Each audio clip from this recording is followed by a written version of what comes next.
Okay, Assalamualaikum and good afternoon, everyone. So since the spreading of COVID-19 is quite fast, so we have to conducting the class through online. Um, so as for today, we're going to start with chapter 2 MFRS138, which is Intangible Assets. So I hope that everyone already have your notes on MFRS 138 Intangible Assets. So if you look at on the first page of this chapter, the learning objectives. So at the end of this chapter, what you should be able to master about this standard is you can define and provide examples of intangible asset. That is the first one. Second one, you can discuss the recognition criteria of intangible assets, determine the initial cost of intangible asset arising from specific situations. So basically there will be four situation lah on intangible asset. So how are you going to determine the initial cost for each of the situation? You can identify and discuss the recognition and non-recognition. You may explain the subsequent measurement of intangible assets, and you also be able to explain useful life in terms of definite and indefinite useful life, and amortization residual value of intangible assets, and of course last but not least, you may discuss the disclosure requirements of intangible assets under MFRS 138, including the presentation as well. So for the introduction, basically the aim for this chapter is to assist the students understanding the MFRS accounting treatment and disclosure of intangible assets as detailed in MFRS 138. Basically, this standard prescribes the accounting treatment for intangible assets and its related disclosure requirements. So this standard must be applied on acquisition to the accounting for intangible assets acquired in business combinations for which the agreement date is on or after January 1st, 2006. So meaning to say that prior January 1st, 2006, this standard is not applicable for the intangible assets. However, starting on January 1st, 2006 onwards, okay, all companies must adhere to the rules and regulations stipulated under MFRS 138 of intangible assets, and to all other intangible assets for annual periods beginning on or after January 1st, 2006. So basically, I already mentioned to all of you, previous students, I mean that your seniors found that it would be difficult for them to address the issue of intangible assets, especially when they sit for the common test.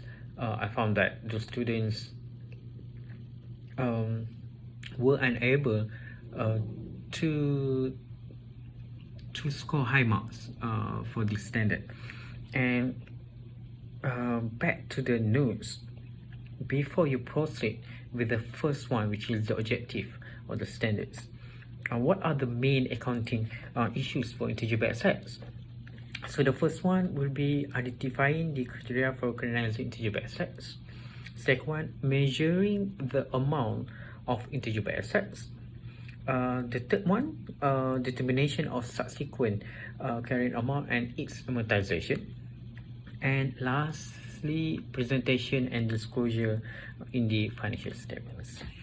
Okay, so the next page, basically in terms of the scope of this standard, MFRS 138 shall be applied in the recognition, measurement and disclosure of intangible assets as set for intangible assets that are within the scope of another standard. Definitely will not fall or be covered in MFRS 138. Second one, financial asset as defined in MFRS 139, financial instruments, recognition and measurement, also will be covered by another standard, not 138 but 139. Declaration and measurement and evaluation assets in terms of exploration for and resources, and expenditure on the development and extraction of minerals or natural gas and similar non-regenerative resources. So if another standard prescribes the accounting for a specific type of intangible asset, an entity applies that standard instead of this standard. So for example, this standard does not apply to A and H. I think that you can read on your own about this one. So from A until H, these situations will not be covered under MFRS 138. So it will be covered by another accounting standards. Okay, let's move on to the first one, which is the objective of financial reporting. So I want you to remember what are the steps in order for you to learn accounting standards. So for MFRS 140 investment property, on last chapter that we learned last week, you have 8 steps. Okay, 8 steps you have to remember. Okay, the first step is the objective. Okay, so the objective of this standard is to prescribe the accounting treatment for intangible assets that are not dealt with specifically in another standard. So it's very straightforward. Okay, this standard requires an entity to recognize an intangible asset if and only if specific criteria are met. So we're going to learn later on. Okay, what are the criteria of the recognition on intangible asset of intangible asset? The standard also specifies how to measure the carrying amount of intangible assets and requires specific disclosures about intangible assets. So that are the objectives of MFRS 138. So identifying the assets. An asset is defined. Okay, basically this one we already been learned last week, I think, on MFRS 140 investment property. But this one also you have been first been exposed to the I would say definition of defining the asset last semester for 210. Okay, so for asset is defined in the conceptual framework as the first one, a resource controlled by the entity. Second one, as a result of past event. Okay, there must be something happen previously which makes you have the power or access to the asset. And the third one, from which future economic benefits are expected to flow to the entity from that particular asset. Assets are properties owned by a business. There are 2 types of asset: non-current assets and current assets. So for non-current assets are assets acquired or bought not for resale but to be used in the operations of the business with useful lives of more than 1 year. Non-current assets are divided into 3 categories. The first one, tangible assets, something that you can see, you can touch, you can hold. Second one, intangible asset, dissimilar with tangible asset, which is something that you cannot see, you cannot touch, you cannot hold, but you know the existence of that particular asset and you know that the asset has a value. And last but not least, investment. So I think that you can read on your own in the boxes given to you down there in terms of the tangible assets, and as well as investment. But I want to ask you, okay, and I want you to find out on your own what are the meaning of quoted and unquoted investment. Okay, I think that fixed deposit in terms of the investment, I think that the fixed deposit for more than 1 year, I think that you know that fixed deposit, when you place a sum of money at one place, usually in the financial institution, banking, in the banks for example, you're going to get the returns. So that will be the fixed deposit. You just put one lump sum, but you may top up later on. But what does it mean by quoted investment? What does it mean by unquoted investment? So that is what you really need to know, and I want you to find it by your own. So in terms of the third step, which is classification, is it in the third step? Yes, classification. So how are you going to define the intangible asset? So the definition given is identifiable non-monetary asset that is not physical in nature. There is no physical in substance, which is you cannot see, you cannot touch, you cannot feel. Unlike for MFRS140 that we have learned previously, which you know that for example building or land, these are the assets that you can see, you can touch, you can feel. Okay, so this one is excluding goodwill and including internally generated intangibles, classified as research and development. Later on we're going to go through what does it means by this sentence, don't worry about it. And what are the examples of intangible asset? I believe that you have been exposed to the terms of goodwill, but there are many others intangible assets. For example, patents, an exclusive right granted to an inventor to disclose his invention, franchise, methods of practicing and using another person's philosophy of business, licenses, permission, a document memorializing that permission, or other examples are customer list, customer loyalty, market share, trademarks. Okay, so I hope that so far so good lah. Okay, if you have any question, then you may ask later. For step 4, the next step, which is step 4 in terms of the recognition of intangible asset, before you going to recognize whether that asset is falls under MFRS138, which is intangible asset, you need to ask this question: what types of intangible assets are considered identifiable for the purpose of recognition in the financial statements? So that is the most important question that you need to ask to yourself. So what will be the answer for that? You need to determine the key criteria in the recognition of intangible assets. So what are they?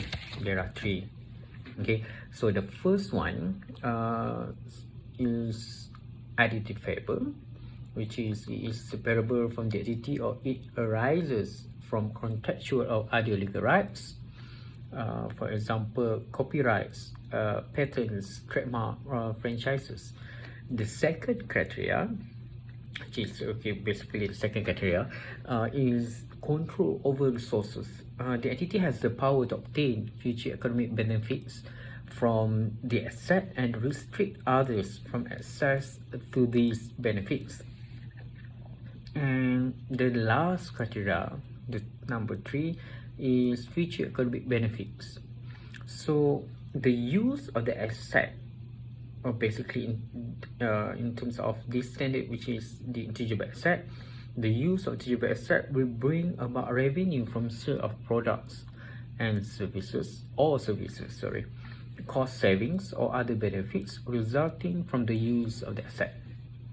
So this is very important because in previous standard, MFRS140 investment property, you know that there are 2 terms which economic benefit will flow into the entity from investment property.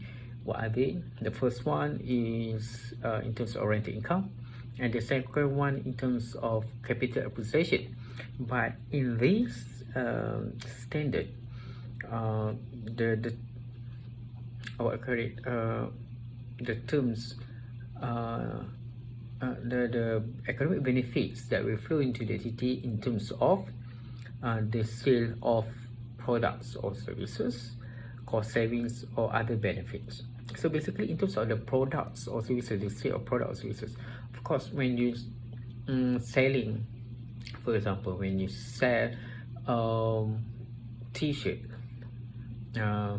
with when you sell t-shirt of Nike and you get another t-shirt from somewhere else, then you buy a t-shirt at the Nike outlet in the malls, compared to you get a t-shirt of Nike somewhere else outside of the malls, for example uptown or in Rantau Panjang, for example. You can look at on the pattern is same, the material is quite similar, but the good name of Nike that you buy from the outlet in the malls is more expensive compared to what you get from outside. That's because of the name of Nike itself has a value. Okay, so that's what we call as the goodwill. So when the goodwill of Nike, when you chop the symbol of Nike, okay, on the t-shirt, for example, here, when you get the original one, not the copyright, so the price will be like hundreds or 200 for one t-shirt, compared to if you buy the same design, almost the same material from outside, maybe just around 30 or 40 ringgit. Okay, so same goes if you want to sell you want to sell tudung, for example, hijab. You want to sell the same material, the same design as what Nilofa already did, what Nilofa have. Okay, so I believe that to do Nilofa, the price is quite expensive. I think it's about 100 something. But if you want to sell the same material, the same design, and then you put your own name dekat tudung tu, you cannot sell the price, you cannot sell the tudung with the same price as what Nilofa does lah, kan? Why? Because the brand of Nilofa already established for years, dah bertahun-tahun, compared to you yourself baru je nak jual this year, even though the same quality as well. So you cannot sell lebih mahal, definitely tak boleh lebih mahal daripada Nilofa, and definitely also you cannot sell with the same price as what Nilofa jual. So you kena below than that, because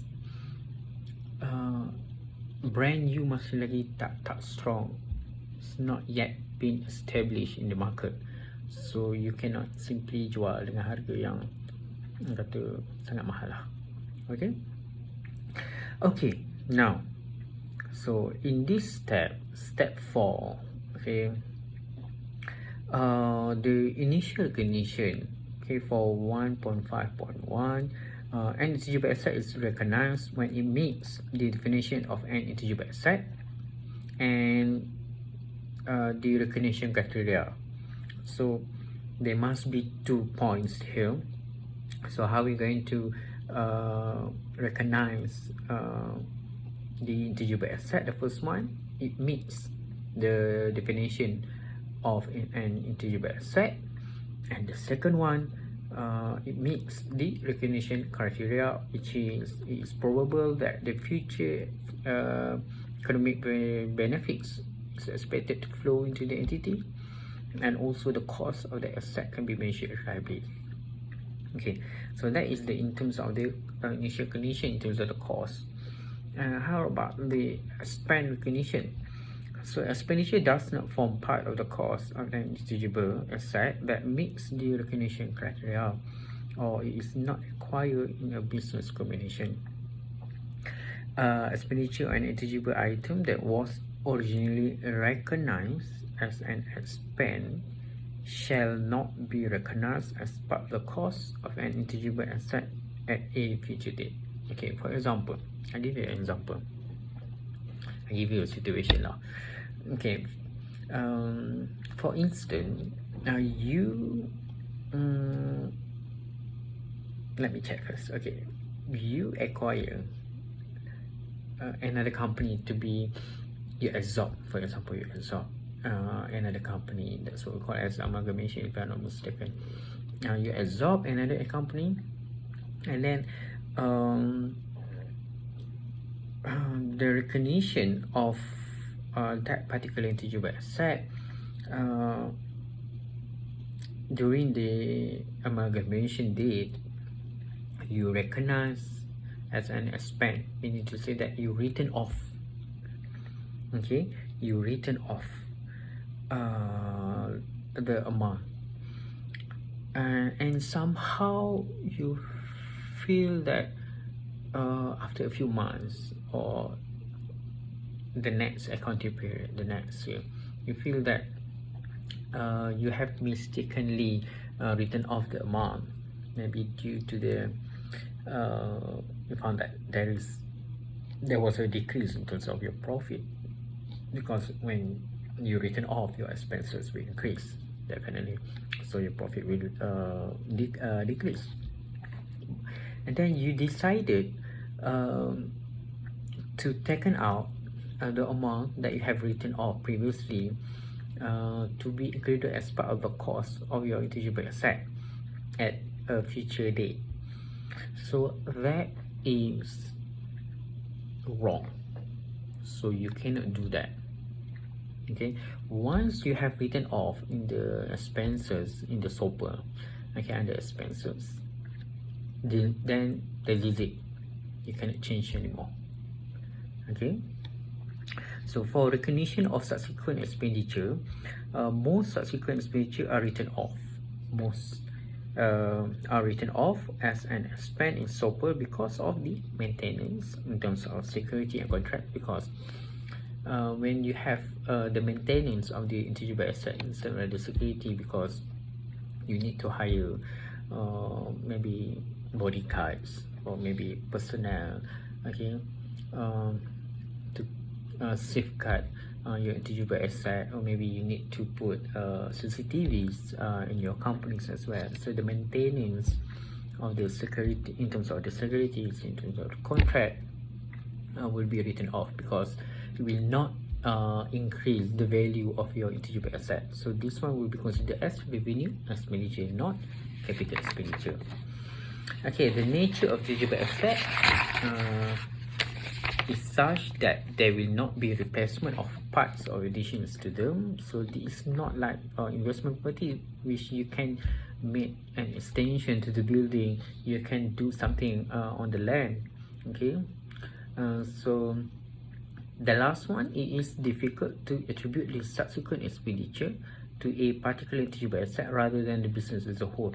Okay, for example, when you incurred expenditure, subsequent expenditure, you cannot simply say that, okay, for example, the subsequent expenditure is 5 million ringgit.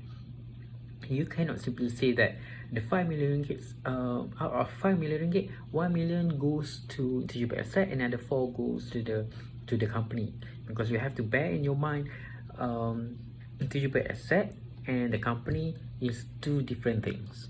Okay, it's two different value. All right, so you cannot do that, because for subsequent expenditure you cannot measure reliably the cost or the amount of expenses directly related to the intangible asset. Okay, so whatever expenses that you incurred later on, subsequent expenses after you acquire the intangible asset, directly will be written off. So the amount will be written off. All right, So until step 4, initial condition, I hope that you really understand about this, because as I said, this chapter the students found a bit difficult compared to previous chapter, which is on investment property. Okay, so before we proceed with chapter with step 5, I think step 8, so I'm going to ask you, okay, to read through, and if you have any question, then you may ask, and if there is no question, then we will proceed with the next step until we finish. Okay, thank you.